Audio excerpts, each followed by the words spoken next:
A warm good morning to all of you. I welcome you all to the social, but especially to the history class because we are in the second chapter of our history book, that is New Kings and Kingdoms. We are dealing with the medieval period, isn't it? The period from 700 to 1750. Then in the medieval period, there were new dynasties which emerged, and we have discussed about that in our previous class. I hope you remembered how there were kings, okay? There were kings, okay? These kings were actually the overlords. And under these overlords, there were Samantas. There were Samantas. Under these overlords, there were what? Samantas. Then with the passage of time, when these Samantas became powerful, they used to overthrow their overlords or overthrow the great ruler and formed their new kingdom or dynasty. For example, I hope you remember Danti Durga, how he overthrew his overlords, how he overthrew the Chalukyas, and after that overthrowing the Chalukyas, he became the ruler and established his separate empire, that was the Rashtrakuta Empire or dynasty. I hope you remember about that. Then today we will know about administration in the kingdoms. How the rulers used to operate this system. Okay, they had formed their own kingdom, but what was the scenario? How they used to run their administration? You will know all about this in today's session. So let's start. Many kings adopted high sounding titles. So when they became the ruler, they formed their own dynasty, okay, and they used to adopt some kind of high sounding titles like Maharaja Adhiraja. What do you mean by Maharaja Adhiraja? Great king, okay, Maharaja, great king. Adhiraja, overlord of king. So like that they used to adopt this kind of titles. Not only Maharaja Adhiraja, they also used to adopt titles like Tribhuvana Chakravartin. So what do you mean by Tribhuvana Chakravartin? It means that Lord of Three Worlds. In Hindu mythology, there were actually reference, okay, of three worlds like Patal Lok, Swarg Lok and Dharti Lok. Okay, so Tribhuvana Chakravartin means lords of the three worlds, lords of these three worlds, Dharti Lok, Patal Lok and Swarg Lok. After that, in spite of this kind of titles which were adopted by them, they used to share their power with their Samantas. So there were overlords, there were rulers, and under the rulers there were Samantas. As I have mentioned about that in our previous class, who were the Samantas? I hope you remember that these Samantas, okay, these kings, these rulers used to share their powers with these Samantas. Not only with Samantas, they also used to share powers with peasants, traders, Brahmanas as well. Now, why they used to share power, okay, with the Samantas, peasants, traders and Brahmanas? Why? A question arises in our mind.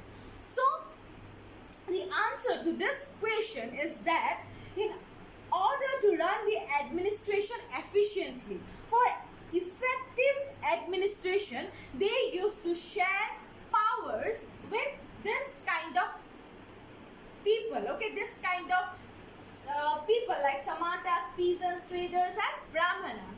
So they want the support of Samantas, they want the support of peasants, traders and Brahmanas. So in order to gain their support, they used to share, that means they means rulers, okay, rulers used to share their power. So now, in order to run the administration, what the ruler will require? The ruler will require revenue, isn't it? Money. Without money, government also can't run the system. So rulers also require resources, money in order to run the system. These resources were often obtained from the producers. Okay, now who were the producers? The producers were peasants, cattle keepers, artisans. Okay, so from the peasants, cattle keepers and artisans, rulers used to obtain resources or money, and it was obtained in the form of tax, and these tax were also claimed as rent. Okay, as rent. So in this way, peasants, cattle keeper, artisans were also related to the administrative system. So in order to run the administrative system efficiently, the ruler requires support of brahmanas, samantas, peasants, traders, and for effective administration, ruler also require money, resources, and this money or resources were obtained from the producers, and the producers were peasants, cattle keepers and artisans. Now this kind of you can say resources or money was known as tax, and sometimes it was also claimed as rent. I hope now you are clear with this part. Now these resources, okay, these resources were used for finance to king's establishment. Now in order to construct temples, forts, okay, the ruler required money, okay, and the money which was obtained in the form of tax from the producers, that is peasants, cattle keepers, artisans, were also used in many other ways, like in the construction of temples, forts and so on. They were also used to fight wars. So this kind of resources were not only used in construction of temples and forts, but also resources were used to fight wars. Okay, so during war also ruler required resources or money, and this kind of resources or money were collected by the producers. Just try to remember, that's why I am repeating again and again. And this money was obtained from the producers like peasants, cattle keeper, artisans and so on in the form of tax, and this tax were also known as rent. And these resources were used in other forms also, okay, like to construct temples, forts and also fight during wars. Functions of revenue collection. Now you will know about the function of revenue collection. Revenue means the tax, the money which was obtained from this section of the people. Okay, so the revenue collection was generally done by functionaries. Now who were these functionaries? These functionaries were basically the influential families. Okay, and influential families means the relative of the rulers, okay, or some kind of families who have power in the society, or everyone listened to them. So this kind of people were appointed by the ruler as revenue collector, and they used to collect revenue or tax. And their positions were often hereditary. Now what do you mean by hereditary? Hereditary means members of the same family were involved. The members of the same family used to collect revenue because it was hereditary. Grandfather, son, then grandson. This is the system of hereditary. Then this kind of system was also followed in the army. So today the father is the soldier.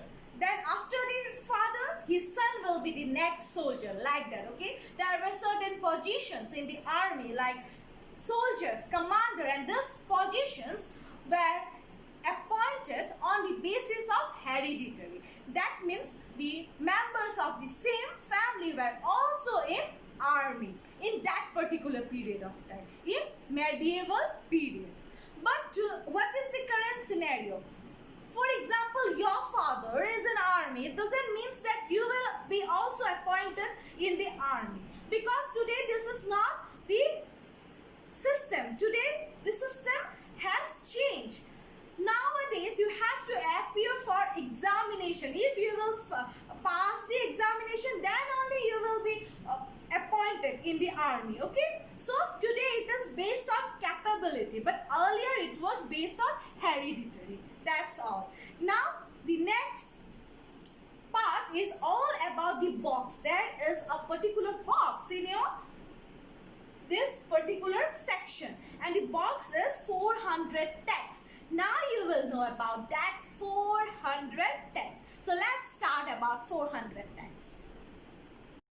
So in our previous part, we have known that actually to run the administration efficiently or to be a successful ruler, the kings required tax, and these tax were collected by the producers like peasants, okay, artisans, and so on.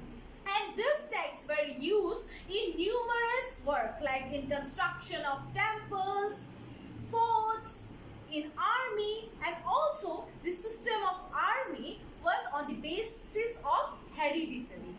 As well as there were revenue collectors who used to collect the taxes, and these revenue collectors were also based on hereditary.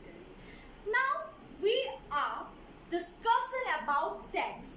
Actually there were 400 tax. Just now I mentioned, okay, in my previous part that there were 400 tax. You will know about that now. So 400 tax. Tax was collected by the ruler, okay, to run the empire successfully. The inscriptions of the Cholas who ruled in Tamil Nadu provides an evidence of this. Evidence of this means evidence of 400 texts. So the Cholas were in the southern part, okay, actually the current Tamil Nadu. In that particular region, the Cholas used to rule. So the inscription which belongs to the Cholas, it proves that there were almost 400 taxes which was collected by the rulers. These 400 taxes were of different kinds, and some of the kinds or some of the types were given in your book. Like there were taxes known as veti. Veti means tax in the form of forced labor. The ruler will not take any kind of money. Instead of money, he will ask to do work. That is known as forced labor. So tax was also collected in the form of veti, which means forced labor. Instead of money, you have to work for the ruler. Then kadamai was another form of tax. Kadamai means land revenue. If you have land, then you have to pay tax. And this kind of tax was collected by the ruler. So kadamai, land revenue. If you have land, you have to pay the revenue or tax to the ruler. After that, taxes were imposed on thatching house. So if you are planning to build any kind of house, then also you have to pay tax. Using ladder to climb plum trees. This is another interesting tax. If you are using any kind of ladder, this is ladder, isn't it? So if you are using any kind of ladder, then you have to also pay tax. Any kind of ladder to climb the palm tree. After that, a chess. Chess is again a kind of tax only on succession of family property. Okay, so if suppose property was divided among the family members, then the person who will inherit the property have to pay a kind of tax to the ruler. So this was also a kind or type of tax collected by the ruler. I hope now you are clear with this 400 tax. See you day after tomorrow with the next topic. You will know about prashastis and land grants in detail. I hope you are clear in this particular part, but if you have any kind of queries, feel free to contact me. Thank you. Bye-bye. Have a nice day.